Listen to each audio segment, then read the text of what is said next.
It's just real nice. Oh. We do have a special guest. Yep, we have three special guests. Three special guests today. So don't be alarmed. Oh my god, that was hilarious. He was just like, what do you got there, Grandma? Hey guys, Hi. Welcome back to our Mastering Meals. Today we're going to be doing a classic beef stew. But it's got a lot of Veggies. Yeah, you guys know I don't eat a lot of vegetables, so I like hiding them in my food. I like vegetables, I just don't know why I don't gravitate towards them. Right. But I do enjoy this. It's got carrots and celery and peppers and garlic. It's all good. It's going to be done in 2 stages, Hannah. Okay. So we're going to, why don't you turn this on, Okay. get it hot. On medium? Yeah, like medium. Okay. Because we want to brown the beef just a little bit. Perfect. We'll do 350. Let's talk about beef stew meat. So you can either buy it like this, already cut up. Mariano's had this on sale. This is a Black Angus boneless. Ooh. And I couldn't find one that was a whole pound. So we're going to do... it's just real nice. Oh. We do have a special guest. Yep, we have three special guests. 3 special guests today. So don't be alarmed. Oh my god, that was hilarious. He was just like, what do you got there, Grandma? So I didn't find one that had a pound. So we're going to do like 1.4 pounds. Yeah. It's fine. They're like 0.7 Yeah, each. and I like this because it's got just a little bit of marbling in it, and we're just going to toss it in. Why do you need one with marbling? It has fat, and fat is flavor. Love it. Yeah. But if you didn't have already chopped up at your grocery store, a chuck roast works just as well. And then that way you can trim most of the fat off that you don't want. And then would you still cut it before searing it, or Yes. sear the whole thing? No, I would just cut it and sear Okay. it separately. So many moons ago, I saw a show, America's Test Kitchens, Ooh. on Channel 11. Classic. And they added cinnamon to their mixture, which sounded weird For to me. beef stew? Yes. Okay. And it sounds weird, but it gives it a depth of flavor that it's kind of like, huh. I wonder what that is. What is that? What is that? What is that essence? And Nero's like, I can have beef. Nero's waiting for his piece of beef. Yeah. So So we're just gonna do. This is just a 1/4 cup of all-purpose flour. I probably could have gotten a bigger bowl, but you know what? We're fine. I picked the bowl, so that is on me. It's okay. And then just a pinch. Well, let's measure it out. What do you think? Like, It's a 1/2 teaspoon, I think. Yeah, 1/2 teaspoon. yes. Perfect. And then And what's the flour doing for us? it's gonna get a nice sear on the beef, and it's also gonna like tenderize it a little bit. Okay, perfect. I would add just a little bit more avocado oil spray Okay. with that. Hannah and I made these for Christmas gifts this year. We'll leave a link down below for this recipe. We're obsessed with it. Yeah. All it is salt, pepper, and garlic powder, but Mhm. it's the perfect combination. So we're just gonna do a shit ton. Okay. Measure your Seasoning well. Yeah. And we'll have the full recipe down below, so you don't need to take notes or anything like that. So yeah, if you want to toss that I'm gonna toss it. as best you can. Do you want a bigger bowl? You're gonna run with it still. I'm gonna run with it. Okay, I love that for you. Because you know what? I made my bed. And now you're gonna lay in it. Yep. Okay, perfect.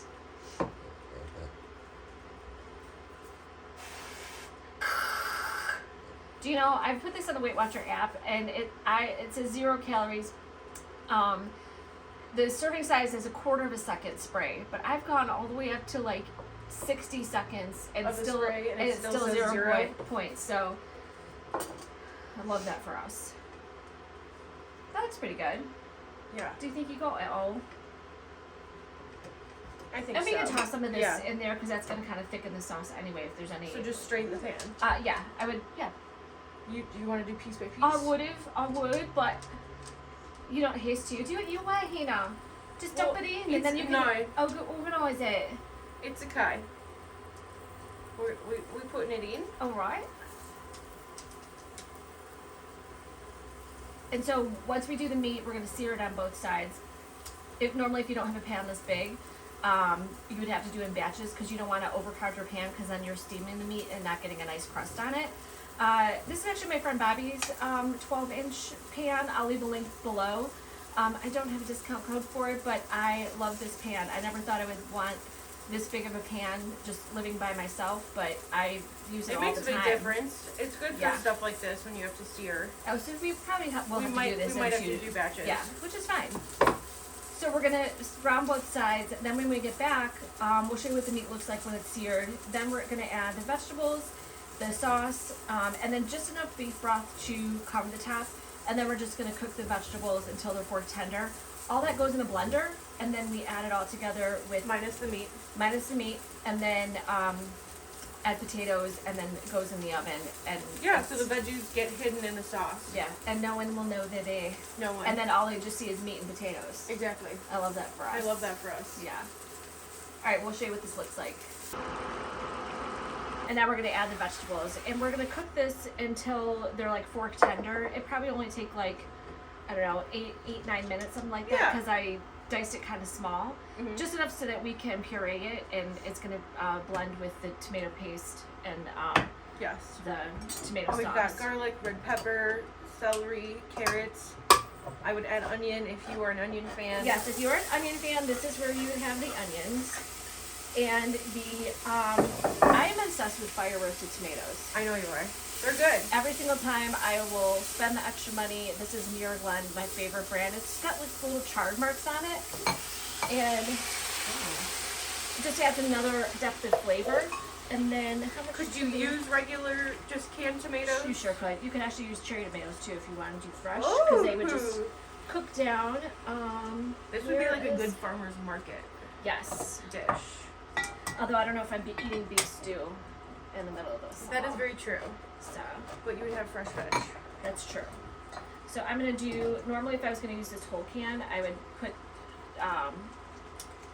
Open up the bottom of the can and then squeeze it out. But I'm just gonna use a couple tablespoons for this. We'll just eyeball it.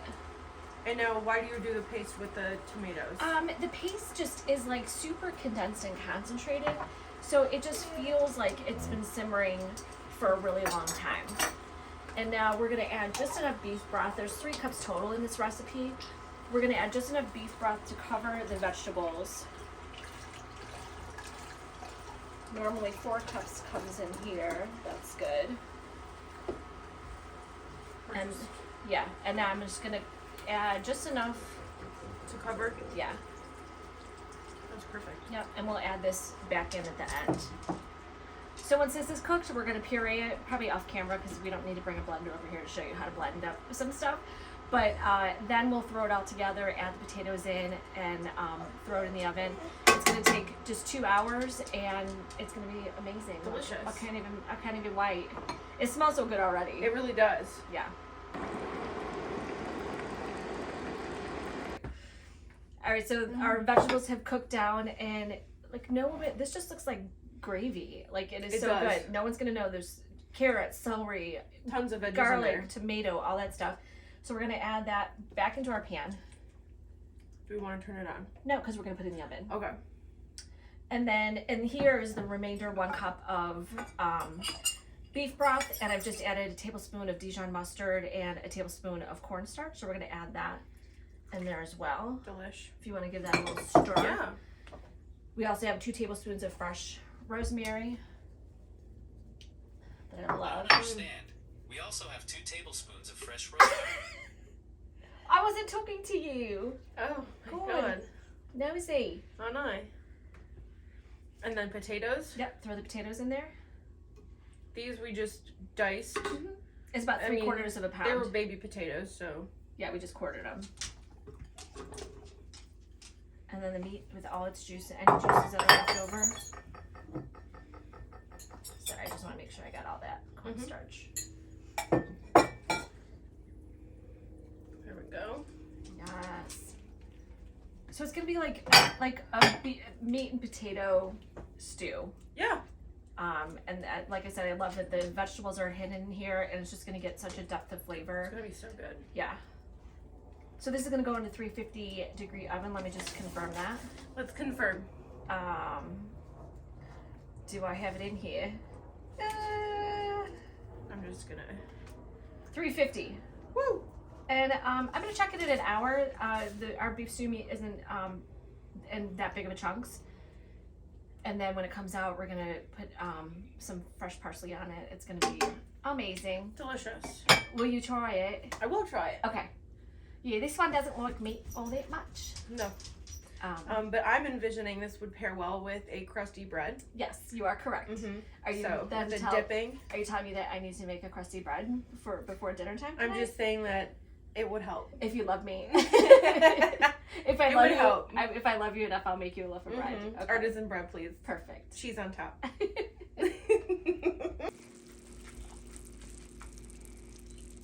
Okay, did you just see that bubbly goodness?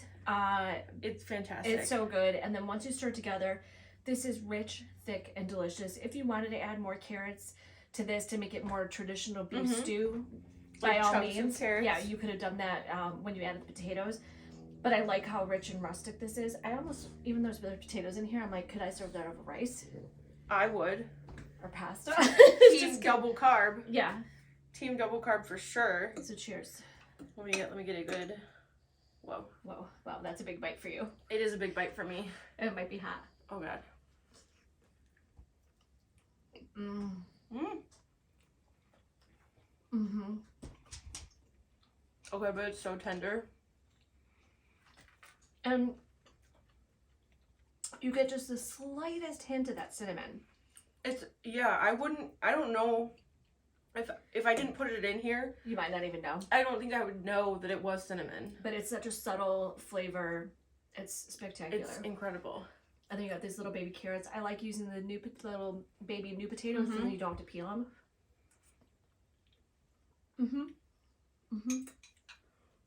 Yeah. It's super thick, It's hot. hearty, Hot. hot. But this is like a perfect dish to master because you can make it how you want. You can add different things to it. Use this kind of as a base. Like she said, add different like chopped vegetables to it. And if you like peas in your beef stew, I would just use frozen peas straight from the freezer. Yeah, Throw 'em don't let in, them thaw. in the last 10 minutes of cooking. And this ended up actually cooking 90 minutes to get the beef nice and tender. Yes. So But that's what you amazing. want. Yeah. You don't want it to be super chewy. But it's also not like fall apart either. It's like a nice balance It's in It's between. an in between. It's so good. So I hope you guys master this beef stew. She and her husband are going to enjoy it for dinner tonight. So that's even better. I'm so excited. Yeah, he's going to be excited too. Mm-hmm. So we're happy that you guys joined us for this Yes. Mastering Meals beef stew. And we'll see you in the next one. Awesome.